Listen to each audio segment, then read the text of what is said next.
Awal mula Petruk dan Nalagareng. Kisah ini menceritakan Resi Parasara berkelana ke kerajaan Gyantipura mengunjungi ibu susunya, yaitu Dewi Wayasi. Kisah dilanjutkan dengan perkenalan Resi Parasara dengan Gandharwa Raja Swala. Raja Duhyapura melamar Dewi Durgandini. Prabu Wasupati di kerajaan Wirata dihadap Raden Durgandana, Patih Wasita, Resi Manungkara, dan Arya Prabu Kistawa. Mereka membicarakan soal Dewi Durgandini yang masih menjalani topung rame dan belum mendapatkan kesembuhan. Menurut petunjuk dari Batara Kalageya, yang bisa mengobati penyakit sang Dewi adalah Resi Parasara dari Gunung Saptaarga. Maka Prabu Wasupati pun berniat mengundang Resi Parasara untuk mengobati penyakit putrinya tersebut di Sungai Jamuna. Raden Durgandana bercerita bahwa Batara Kalageya pernah memberikan petunjuk, yaitu pertemuan antara Resi Parasara dan Dewi Durgandini tidak dapat dipaksakan. Apabila Dewi Durgandini telah ikhlas menjalani pertapaannya, maka Dewata yang akan mempertemukan kakaknya itu dengan Resi Parasara. Mendengar penuturan putranya tersebut, Prabu Wasupati salah paham dan menuduh Raden Durgandana tidak suka apabila Dewi Durgandini mendapatkan kesembuhan. Pada saat itulah datang seorang raja dari kerajaan Duhyapura yang mengaku bernama Prabu Sengara. Ia mengaku sebagai putra mendiang Prabu Basukyana, sedangkan Prabu Basukyana adalah menantu mendiang Prabu Durapati. Jika dulu Prabu Durapati menikahi putri kerajaan Wirata yang bernama Dewi Kaniraras, janda Empu Kanumayasa, atau kakak sulung Resi Manumanasa, maka kini Prabu Sengara berniat melamar Dewi Durgandini untuk mempererat persaudaraan antara Wirata dan Duhyapura. Prabu Wasupati pun berterus terang bahwa putrinya itu masih menderita penyakit bau amis, dan saat ini sedang menjalani topong rame di Sungai Jamuna. Menurut petunjuk Dewata, yang bisa menyembuhkan Dewi Durgandini adalah Resi Parasara dari Gunung Saptaarga. Prabu Wasupati pun berjanji akan menerima lamaran Prabu Sengara, asalkan ia dapat membawa Resi Parasara datang menghadap ke Istana Wirata dan mengobati Dewi Durgandini. Mendengar syarat tersebut, Prabu Sengara menyatakan bersedia. Ia lalu mohon pamit berangkat ke Gunung Saptaarga dengan didampingi adiknya yang bernama Resi Maruta. Resi Parasara dikunjungi Prabu Partana dan Prabu Sadamuka. Sementara itu, Resi Parasara di Gunung Saptaarga menerima kunjungan pamannya dari pihak ibu, yakni Prabu Partana Raja Sriwedari. Sang paman tampak datang bersama seorang raja lain bernama Prabu Sadamuka serta anaknya bernama Raden Darmamuka. Kedua ayah dan anak ini berasal dari kerajaan Gyantipura. Prabu Partana menceritakan bahwa semasa kecil Resi Parasara pernah disusui oleh ibu Prabu Sadamuka. yaitu Dewi Wayasi, istri mendiang Prabu Ambinasa, Raja Kasipura. Adapun Prabu Ambinasa telah meninggal karena membantu Bathara Sakri, ayah Resi Parasara, menghadapi Prabu Murtija dari kerajaan Tirtakawana. Prabu Sadamuka pun bercerita bahwa ibunya kini telah berusia lanjut dan sakit-sakitan. Dewi Wayasi mengaku ingin bertemu Resi Parasara sebelum meninggal dunia. Untuk itu, ia meminta Prabu Sadamuka supaya mengundang anak susunya itu datang ke kerajaan Gyantipura. Demi memperlancar urusan, Prabu Sadamuka pun meminta bantuan kepada Prabu Partana untuk mengantarkannya ke Gunung Saptaarga. Demikianlah Prabu Sadamuka dan Prabu Partana kini telah tiba di Gunung Saptaarga. Resi Parasara sangat gembira bisa bertemu saudara sepersusuannya itu yang kemudian dipanggilnya sebagai kakak. Panakawan Kiai Semar memang pernah menceritakan masa kecil Resi Parasara yang ditinggal mati kedua orang tuanya, yaitu Bathara Sakri dan Dewi Sati sejak usia 1 tahun.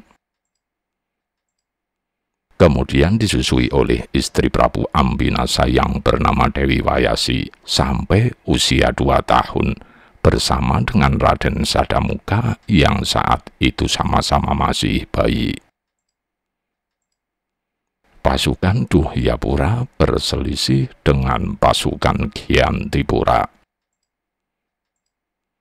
Belum sempat Resi Parasara menyatakan bersedia diajak ke kerajaan Gyantipura, tiba-tiba datang rombongan Prabu Sengara di Gunung Saptaarga. Prabu Sengara menyampaikan undangan Prabu Wasupati supaya Resi Parasara hadir ke kerajaan Wirata untuk mengobati Dewi Durgandini yang menderita penyakit bau amis. Resi Parasara merasa keberatan karena dirinya tidak memiliki kemampuan mengobati penyakit aneh seperti itu. Prabu Sengara pun merayu Resi Parasara dengan iming-iming akan memberikan bayaran berupa emas dan permata sebanyak-banyaknya apabila bersedia ikut ke Wirata. Prabu Sadamuka tidak mau kalah. Ia memohon kepada Resi Parasara agar ikut dengannya ke Gyantipura. Karena Dewi Wayasi sedang sakit dan ia takut tidak mampu memenuhi keinginan ibunya itu yang bisa saja meninggal setiap saat. Mendengar hal ini, Prabu Sengara marah dan meminta agar Prabu Sadamuka tidak ikut campur. Kedua raja itu pun akhirnya bertengkar memperebutkan Resi Parasara. Pertengkaran antara Prabu Sengara dan Prabu Sadamuka berkembang menjadi perkelahian, di mana masing-masing mengerahkan pasukan pula. Prabu Sadamuka dibantu Raden Darmamuka menghadapi Prabu Sengara yang dibantu Resi Maruta. Halaman Padepokan Rahtau di puncak Gunung Saptaarga pun berubah menjadi ajang pertempuran di antara mereka. Resi Parasara bingung hendak memenuhi ajakan siapa. Ia lalu meminta nasihat kepada Prabu Partana dan Kiai Semar. Keduanya menyarankan agar si Parasara mengikuti hati nurani saja. Resi Parasara akhirnya memutuskan untuk pergi ke Gyantipura menemui sang ibu susu.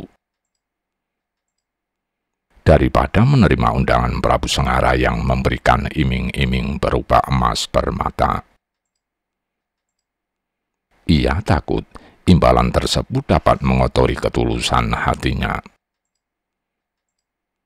Setelah memutuskan demikian, Resi Parasara lalu mengerahkan Aji Panglimunan yang membuatnya tidak dapat terlihat, serta menularkannya kepada Prabu Partana, Ki Semar, Bagong, juga Prabu Sadamuka dan Raden Darmamuka, beserta seluruh pasukan Gyantipura yang sedang bertempur. Prabu Sengara dan Resi Maruta terheran-heran mengapa Gunung Saptaarga berubah sepi, dan kini yang tersisa hanya tinggal orang-orang Duhyapura saja. Mereka pun menggeledah seisi padepokan Rahtawu, namun tidak dapat menemukan kemana Resi Parasara menghilang. Resi Parasara bertemu Brahmanawiyasa.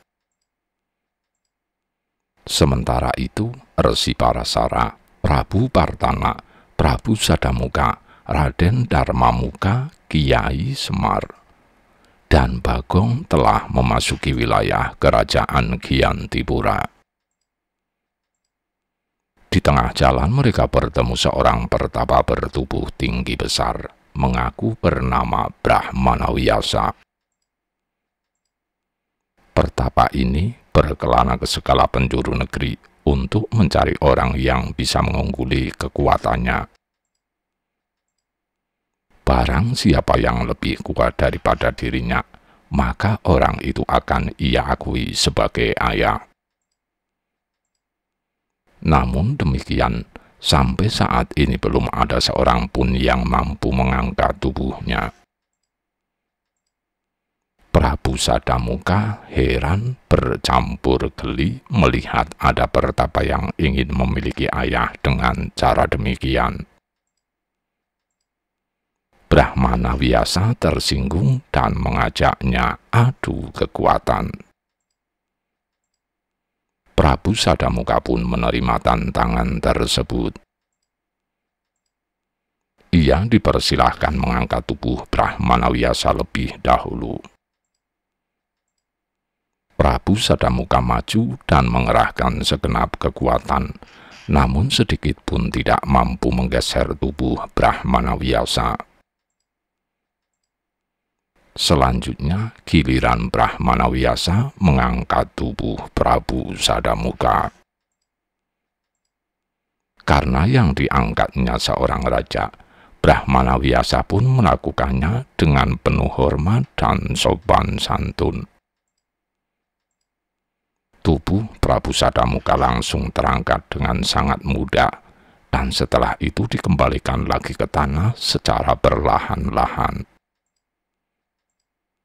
Prabu Sadamuka kini menyadari kekuatan Brahmanawiyasa dan tidak berani mengejek lagi. Prabu Partana lalu menyarankan agar si Parasara menerima tantangan Brahmana tersebut.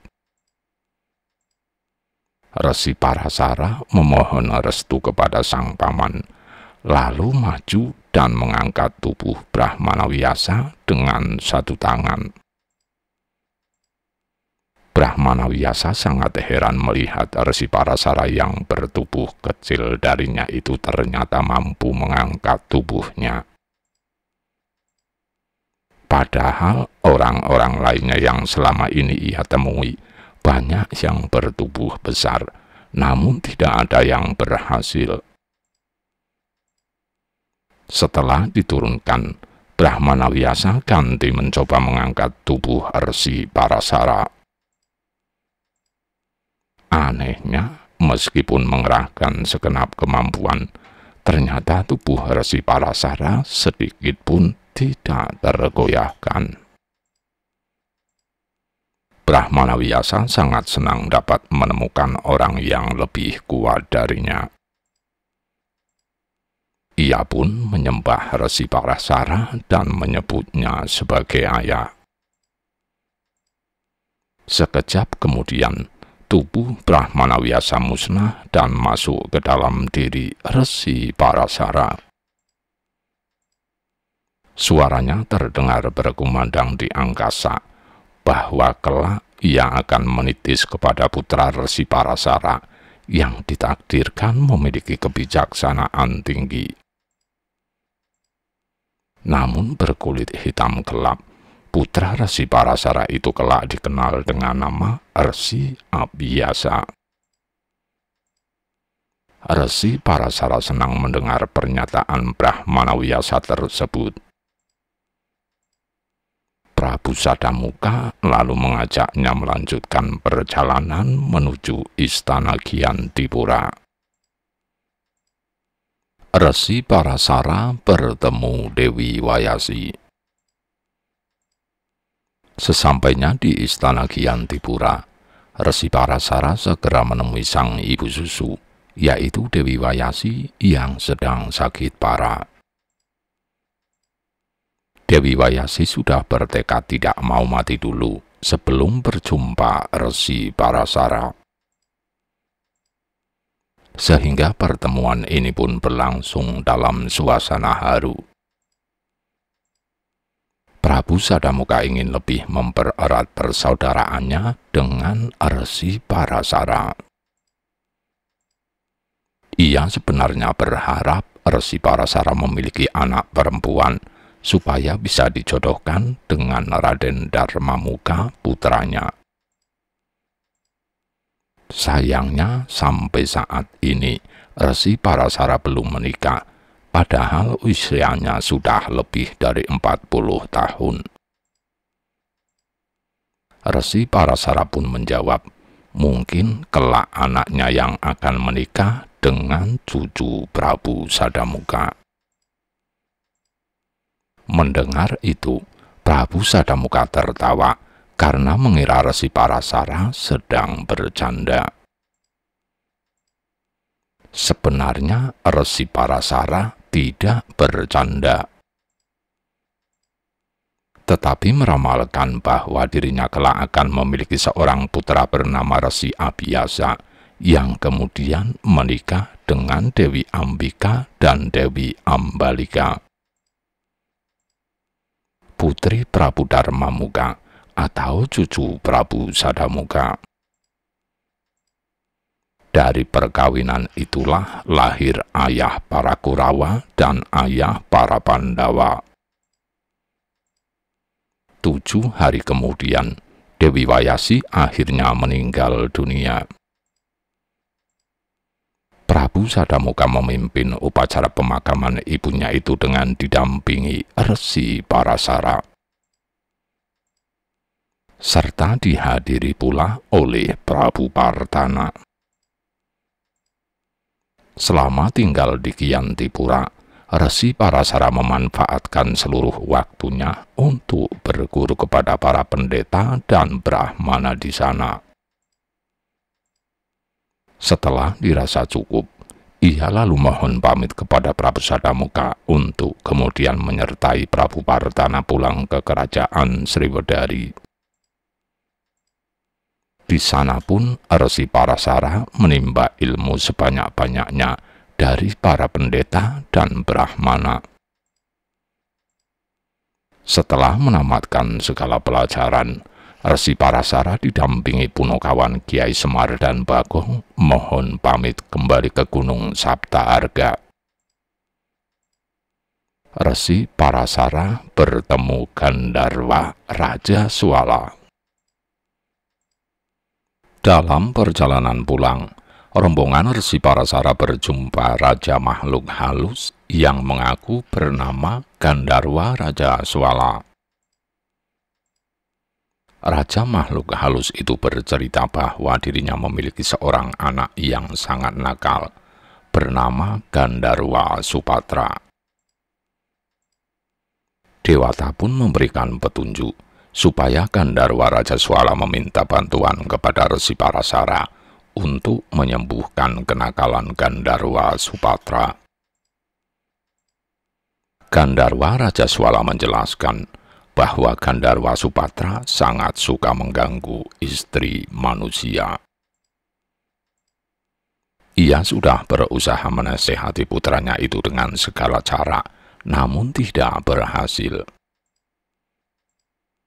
Gandarwa Supatra justru semakin menjadi-jadi kenakalannya. Untuk itu, Gandarwa Raja Swala pun memohon kepada Resi Parasara untuk menyadarkan putranya tersebut. Resi Parasara memenuhi permintaan ini. Gandarwa Raja Swala lalu berteriak keras memanggil Gandarwa Supatra. Tidak lama kemudian, muncul sesosok Gandarwa berwajah tampan di hadapan mereka. Terciptanya Punokawan Nalagareng dan Petruk. Resi Parasara segera menasehati agar Gandarwa Supatra berhenti berbuat kenakalan mengganggu istri manusia. Gandarwa Supatra marah-marah menyebut Resi Parasara lancang, berani menasehati dirinya. Sedangkan kepada ayahnya saja ia berani membantah. Ia pun menantang Resi Parasara berkelahi. Jika Resi Parasara menang, maka ia berjanji tidak akan berbuat nakal lagi dan bersedia menjadi pelayan sang resi. Resi Parasara menerima tantangan itu, namun bukan dirinya yang maju. Ia berkata bahwa pengasuhnya yang bernama Ki Semar sudah cukup untuk mengalahkan Gandarwa Supatra. Kiai Semar terkejut karena tiba-tiba dirinya yang ditunjuk maju. Sebaliknya, Gandarwa Supatra sangat marah karena merasa disepelekan. Ia pun menyerang Kiai Semar untuk memenuhi tantangan Resi Parasara. Kiai Semar memilih kabur ke dalam hutan, tidak mau melayani serangan Gandarwa Supatra. Rupanya Kiai Semar mendapatkan firasat bahwa di dalam hutan tersebut ada sarana untuk mengalahkan Gandarwa Supatra. Melihat lawannya lari, Gandarwa Supatra segera ikut masuk mengejar ke dalam hutan sambil memaki-maki. Meskipun bertubuh bulat dan gemuk, namun Kiai Semar dapat bergerak lincah menghindari sergapan Gandarwa Supatra. Sambil terus berlari, Kiai Semar melemparkan benda apa saja yang ia temui ke arah Gandarwa Supatra. Ada batu dilemparkan, ada ranting dilemparkan. Hingga akhirnya tangan Kiai Semar mencabut sebatang pohon bernama Kayu Garu Rasamala dan melemparkannya ke arah Gandarwa Supatra. Sungguh ajaib, begitu membentur tubuh Gandarwa Supatra. Pohon Kayu Garu Rasamala tersebut langsung berubah menjadi seorang pendeta bertubuh kurus kecil yang mengaku bernama Resi Sukadi. Seketika ia pun bertarung menghadapi Gandarwa Supatra. Keduanya saling mengadu kesaktian dan ternyata sama-sama kuat. Pertarungan tersebut akhirnya mengubah wujud mereka yang semula tampan menjadi buruk rupa. Wujud Resi Sukadi ini menjadi bermata juling, berlengan cekot sebelah, serta berkaki jinjit sebelah akibat dipukuli Gandarwa Supatra. Sebaliknya, hidung, lengan, dan kaki Gandarwa Supatra juga berubah menjadi panjang karena ditarik Resi Sukadi. Kiai Semar segera melerai pertarungan mereka. Tidak lama kemudian datanglah Resi Parasarwa, Gandarwa Raja Swala, dan Bagong. Kini Gandarwa Supatra menyadari kesalahannya yang sering bersikap sombong. Padahal di dunia masih banyak orang lain yang lebih sakti daripada dirinya. Ia ikhlas menerima perubahan wujudnya sebagai hukum karma. Gandarwa Supatra pun bersumpah tidak akan berbuat nakal lagi dan bersedia mengabdi kepada Resi Parasara beserta keturunannya bersama Kiai Semar dan Bagong sesuai janjinya tadi. Resi Parasara lalu bertanya tentang asal-usul Resi Sukadi. Resi Sukadi pun menjawab bahwa dirinya adalah pendeta dari Bululuk Tibo yang bercita-cita ingin panjang umur sampai ratusan tahun. Namun, karena salah mempelajari ilmu, sekujur tubuhnya berubah menjadi sebatang pohon kayu garu rasa mala.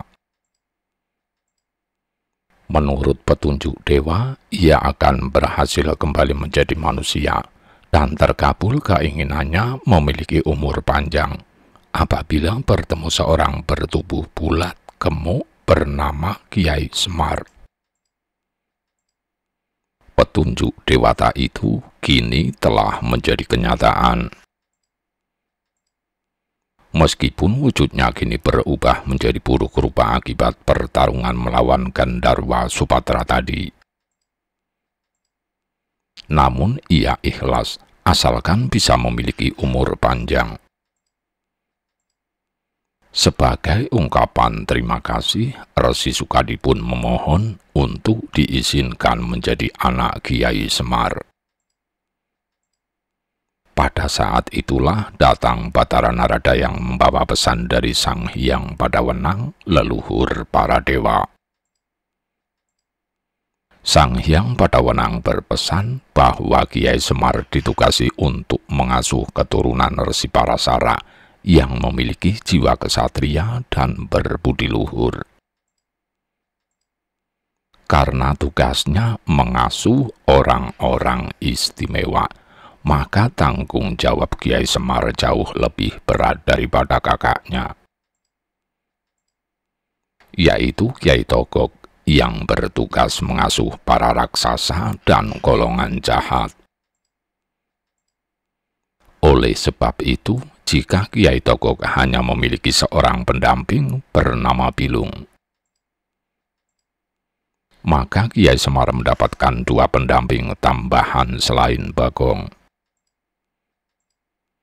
Mulai hari ini, hendaknya Resi Sukadi memakai nama Nala Gareng, sedangkan Gandarwa Supatra hendaknya memakai nama Petro.